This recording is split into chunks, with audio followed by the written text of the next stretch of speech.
Assalamualaikum warahmatullahi wabarakatuh. Pemirsa dimanapun saja Anda berada, selamat berjumpa kembali dengan channel YouTube Insan Dongeng. Pada kesempatan ini saya Bang Elgi akan melanjutkan roman klasik Anak dan Kemenakan bagian ketiga. Selamat mendengarkan. Ada yang baik di sana, tak baik di sini, dan ada pula yang tak baik di sana, tetapi baik di sini. Timur itu memangnya timur, barat itu tentulah barat. Karena hasrat bercampur gaul, janganlah badan sampai melarat. Bukankah demikian, Tim? Mister Yatim yang pada mulanya sekadar hendak bersenda gurau dengan Putih Bidasari, makin lama makin terbawa arus. Makin lama makin terbawa oleh tutur dan pikiran adiknya ini, sehingga ia seakan-akan bergantung pada bibirnya mendengarkannya. Dengan senyum simpul ia menjawab, "Bida, tak kusangka telah sekian jauh kemajuanmu. Dalam 3 tahun kutinggalkan engkau. Ayah salah, bukan aku yang harus disuruhnya menjadi master, melainkan engkau. Karena lidahmu fasih berkata-kata dan lancar tutur bahasamu. Kalau engkau nanti tak dapat mempertahankan pesakitanmu, mungkin aku dapat menolongmu. Jadi ada juga faedahnya aku pacak berkata-kata," jawab Putih Bidasari dengan olok-olok sebagai tiada mengindahkan pujian abangnya, walaupun hatinya berbunga karena penghargaan ini.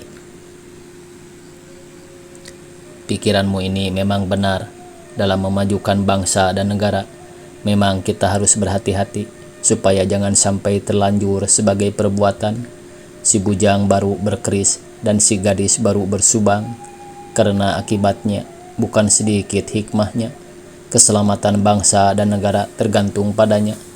Jika sekali terjerumus kepada yang tak baik karena salah jalan, tak mudah diperbaiki lagi, dan siapa yang akan bertanggung jawab dalam hal itu?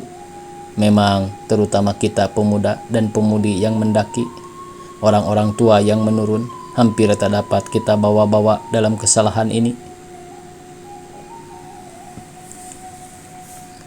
Marilah kita mulai dengan pergaulan antara perempuan dan laki-laki di barat. Sebagai kehendakmu tadi, memang di sana hampir tak ada perbedaan antara pemuda dan pemudi dalam pergaulan. Bila saja dan di mana saja dapat perempuan dan laki-laki bercampur gaul dengan tiada mendatangkan kejanggalan atau kesumbangan di mata orang banyak. "Baiklah, ini kita tiru," tanya Putih Bidasari. "Ada baiknya, tetapi ada pula buruknya. Oleh sebab itulah di dalam pemilihannya, jangan kita lupakan apa yang kau panenkan tadi. Timur itu memangnya timur, dan barat itu tentulah barat. Marilah kita ambil misal yang kasar saja. Berpeluk-pelukan dan bercium-ciuman buat masyarakat barat bukan suatu perkara yang ganjil, tetapi biasa saja, yang tidak akan menimbulkan pikiran dan perasaan sir di dalam hati. Mungkin karena hawa negerinya dingin dan mereka menghajatkan panas. Tetapi pada kita, jangankan sampai demikian, kilat mata saja telah boleh membawa pikiran yang sumbang, singgung lebih dari kena. Sekarang, engkau sebagai orang yang berdarah panas, bagaimana perasaanmu di negeri dingin?" Mendekat Putih Bidasari kepada tujuannya. "Karena engkau di sana tentulah banyak mempunyai kesempatan untuk bercampur gaul dengan pemudi barat. Mungkin telah ada yang menambat hatimu atau telah ada yang berjanji akan mengikut kemari," kata Putih Bidasari pula seraya tersenyum. "Jika yang menambat hatiku memang telah ada, dan ia telah ada pula di padang ini. Tetapi mengapa kau tanyakan hal ini?" jawab Mister Yatim dengan tersenyum pula.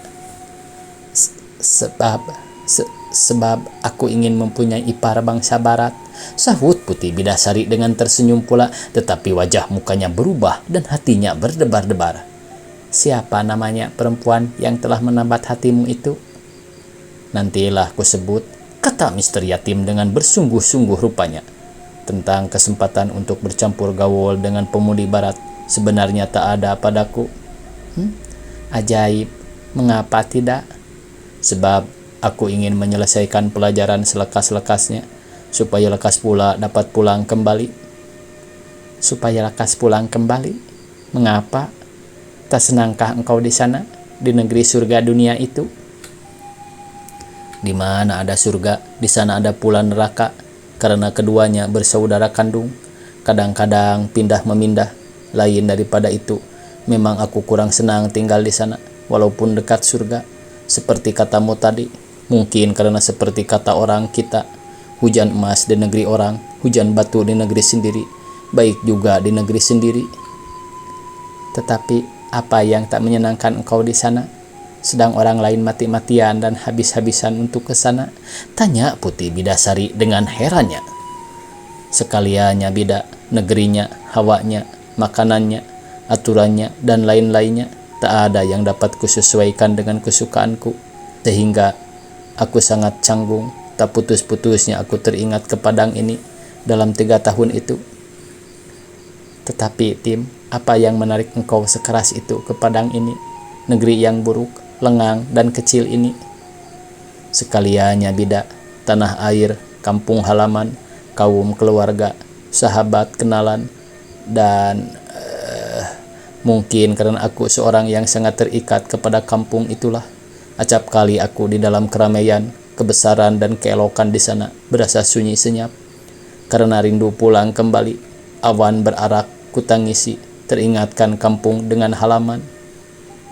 Heran, perasaan yang sedemikian baru kedengar dari orang yang kembali dari barat. Adalah sebagai ayam bertelur atas padi. Mati kelaparan, itik berenang dalam air, mati kehausan. Tetapi siapa yang kau rindukan itu? Terutama ayah dan ibu dan siapa lagi? Nurmala, anak dan kemenakan. Bukan adikku yang bernama Bidasari. Bidasari mana? Tanya Putih Bidasari dengan hati berdebar-debar juga. Bidasari yang duduk di hadapanku sekarang.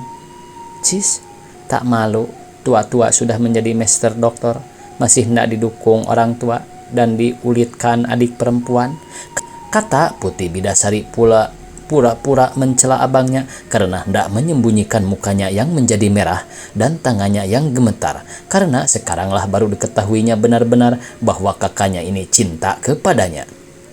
Ya, cercalah aku, memang patut aku ditertawakan, cinta kepada adik sendiri sehingga tak betah di dalam surga karena selalu merindukan engkau. Engkau seorangkah yang mempunyai ibu, bapak, dan adik yang dicintainya? Dan jika terpisah jauh, tentu saja cinta mencintai. Dekat, jelang menjelang, kata pepatah kita. Bida, dengarlah baik-baik. Sekarang hendak kucurahkanlah isi hatiku yang telah lama ku dendam. 14 tahun lamanya kita telah bercampur gaul dengan berkasih-kasihan sebagai bersaudara kandung.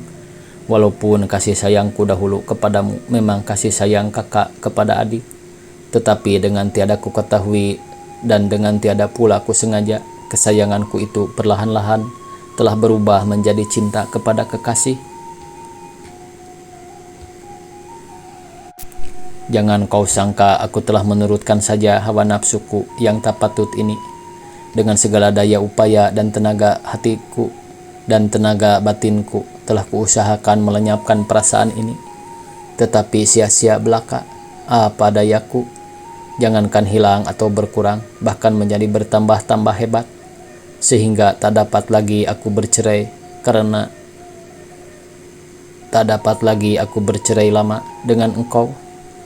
Inilah sebabnya aku tak betah jauh daripadamu. Hampir-hampir saja aku tak dapat meneruskan pelajaranku di negeri jauh itu. Sekalian perasaanku ini dahulu tiada kusampaikan kepadamu, karena aku hendak menunggu derajat yang kucita-citakan, yang hendak kuserahkan kepadamu. Sekarang derajat itu telah ada dalam tanganku. Oleh sebab itu, beranilah aku menyatakan percintaanku ini kepadamu. Kuharap sudilah engkau menerima aku sebagai suamimu nanti. Bagaimana pikiranmu, Bida? Dapatkah engkau mengabulkan hasrat hatiku yang telah sekian lama ku dendam dalam cita-citaku? Tanya Mr. Yamin seraya mendekati Putih Bidasari dan memegang tangannya. Putih Bidasari menekur dan berdiam diri beberapa lamanya, tetapi tangannya tiada ditariknya dari tangan Mr. Yamin. "Bagaimana, Bida? Dapatkah aku berharap akan kasihmu?" tanya Mr. Yatim pula. "Aku menurut," jawab Putih Bidasari dengan suara yang hampir tak kedengaran. Dengan segera Mr. Yamin memeluk Putih Bidasari lalu menciumnya pada kedua belah pipinya. Bukan dengan cium saudara, tetapi cium kekasih.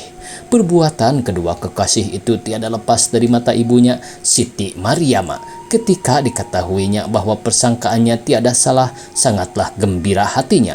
Dengan segera ia pergi mendapatkan suaminya menyampaikan kabar itu. 3 hari kemudian daripada kedatangan Mr. Yatim, yaitu pada hari Sabtu, siaplah sekalian persediaan di rumah bola Medan Perdamaian di kampung sebelah untuk mengadakan perayaan penyambutan Mr. Muhammad Yatim kembali ke negerinya sendiri, sebagai yang lazim dilakukan di Padang. Rumah bola yang besar itu telah dihiasi amat baiknya dengan bermacam-macam daun-daunan, pucuk dan kembang-kembangan, sehingga rupanya amat semarak. Di tempat masuk ke halaman telah diperbuat sebuah pintu gerbang yang besar dari bambu yang bertuliskan huruf bilah "Selamat datang".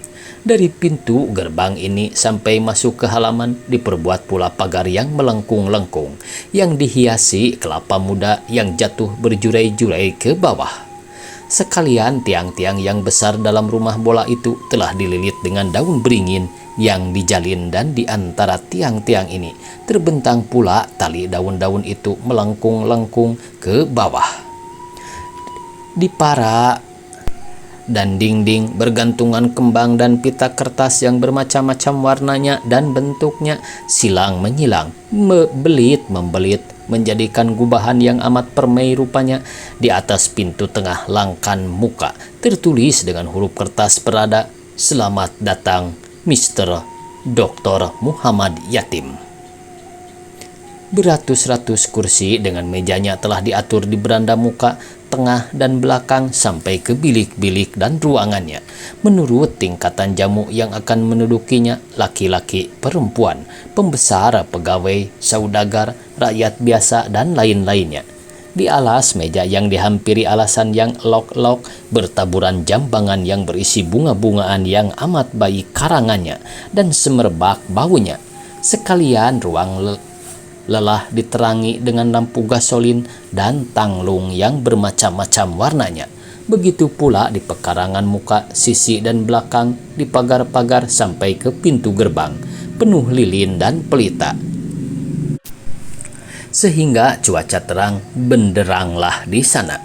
Bermacam-macam makanan yang lezat cita rasanya dan minuman yang menyegarkan dan menggembirakan dengan piring, mangkuk, sendok, garpu, gelas dan serbetnya, serta alat-alat makan yang lain-lain telah tersedia untuk beratus-ratus jamu. Musik dengan bunyi-bunyian yang lain telah teratur di atas panggung tempat permainan. Begitu pula alat perkakas untuk pertunjukan seperti tari-tarian, pencak, sihir, debus, dan lain-lainnya. Penyambut jamu dengan pelayan-pelayan telah hadir dengan pakaian yang baik-baik. Di jalan dan pekarangan telah berdiri polisi untuk mengatur perjalanan dan penjagaan. Perayaan yang besar dan banyak biaya ini diadakan atas usaha dan desakan Baginda Mais kepada sekalian saudagar yang kaya-kaya dan pembesar-pembesar tinggi. Orang-orang yang kenamaan di Padang dan orang-orang biasa pun yang sekaliannya dimintanya supaya ikut menghormati dan merayakan kedatangan seorang pembesar bangsanya yang pulang dari Eropa, membawa derajat yang tinggi dan ilmu kepandaian yang dalam yang akan dipergunakannya untuk keselamatan dan kejayaan bangsanya. Penduduk Padang harus memperlihatkan kepada umum dengan cara yang raya bahwa mereka sangat berbesar hati dan bangga atas kemajuan yang telah dapat dicapai oleh seorang anaknya. Memang Baginda Mais dan penduduk Padang pada umumnya sangat berbesar hati dan menghargai kedatangan Mr. Yatim ini, bukan saja karena mereka penuh pengharapan atas pertolongan-pertolongan yang dapat diberikan Mister Yatim, tetapi karena pada hemat mereka Mister Yatim mempertinggi semarak Gunung Merapi dengan derajat dan tingkat yang dibawanya ke negerinya. Oleh sebab itu, tiada diindahkan mereka berapa biaya dan kesusahan untuk perayaan ini yang harus diselesaikan dalam 3 hari, asal saja penghormatan ini memuaskan Mister Yatim dan penduduk Padang. Baginda Mais dapat berbuat sedemikian karena di antara saudagar Padang yang banyak itu, ialah yang terkaya. Sungguh sebagai kata pepatah, ia bergedung di daratan dan berkapal di lautan. Toko dan rumah sewaannya, kebun kelapa, kopi dan kulit manisnya, sawah dan ladangnya ada di mana-mana, di Padang, di Pariaman, dan di Padang darat. Berpuluh-puluh dan beratus-ratus bau banyaknya. Hasil hutannya diambilnya dari Padang darat, Tarusan, Painan, Balai Selasa sampai ke Indrapura, Pariaman, Air Bangis, Natal, Barus, Singkil, dan tempat yang lain-lain yang dibawanya ke tanah Jawa, Singapura, Kalimantan, dan Sulawesi dengan kapal kecilnya dan perahu layarnya. Perhubungan perdagangannya sampai ke barat. Sungguh pun demikian ia mulanya hanya saudagar kecil kerambil saja di Pariaman tempat lahirnya. Walaupun ia hanya bersekolah rendah, tetapi karena rajinnya dan karena ada pemandangannya dalam perdagangan, dapatlah dicapainya tingkat yang boleh dikatakan tinggi dalam perdagangan di Padang. Istrinya Upik bungsu yang berumur 40 tahun, yang 10 tahun lebih muda daripadanya, berasal dari Ulakan. Ia pun bukan seorang perempuan yang terpelajar, karena tatkala kecilnya ia hanya diserahkan mengaji ke surau. Oleh sebab itulah ia sangat segan kepada suaminya dan diturutkannya segala kemauannya, apalagi karena Baginda Mais bukan sebagai beberapa saudagar-saudagar Padang yang lain. Apabila telah kaya timbul takabur dalam hatinya sehingga berbuat sesuatu yang kurang baik dikerjakannya. Misalnya hidup royal dengan beristri banyak, Baginda Mais di dalam hal itu tetap sederhana. Tatkala istrinya yang pertama meninggal dunia, waktu mudanya kawinlah ia dengan Upik bungsu ini, dan sejak itu tiada kawin-kawin lagi. Mungkin karena istrinya ini seorang perempuan yang cantik sehingga tertahan langkahnya kepada perempuan yang lain. Hanya suatu cacat yang ada pada Baginda Mais ialah yang dikatakan orang Padang.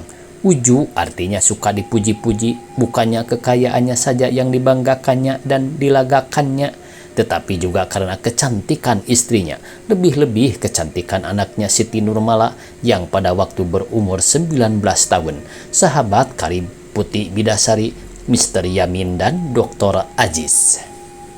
Memang Siti Nurmala seorang gadis yang cantik di Padang berdua dengan Putih Bidasari. Ia dinamakan pemuda dan pemudi bunga sejoli di kota Padang. Oleh sebab Baginda Mais tiada hendak kalah dari Sultan Alam Shah, ayah Putih Bidasari. Disekolahkannya lah Siti Nurmala bersama-sama Putih Bidasari sampai tamat sekolah mulo, dan disuruhnya pula menurut segala ilmu kepandaian perempuan yang dipelajarinya oleh Putih Bidasari. Tak dipandangnya biaya dan belanja untuk menyamai, bahkan jika dapat untuk melebihi Putih Bidasari yang di dalam ketinggian bangsanya memang susah dilawan oleh Siti Nurmala. Biar kalah uang, asal jangan kalah hati, kata Baginda Mais. Siti Nurmala harus jadi gadis yang ternama di seluruh kota Padang ini.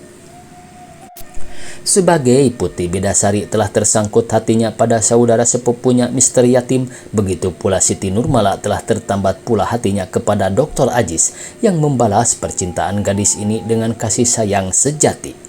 Sebagai Putih Bidasari dan Siti Nurmala dinamakan bunga sejoli di kota Padang, Mister Yatim dan Dr. Aziz dapat pula dinamakan kumbang sepasang di kota Padang, karena rupanya yang hampir sama eloknya itu sebagai telah dibayangkan.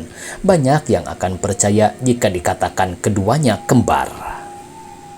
Bersambung. Billahi taufiq wal hidayah. Wassalamualaikum warahmatullahi wabarakatuh.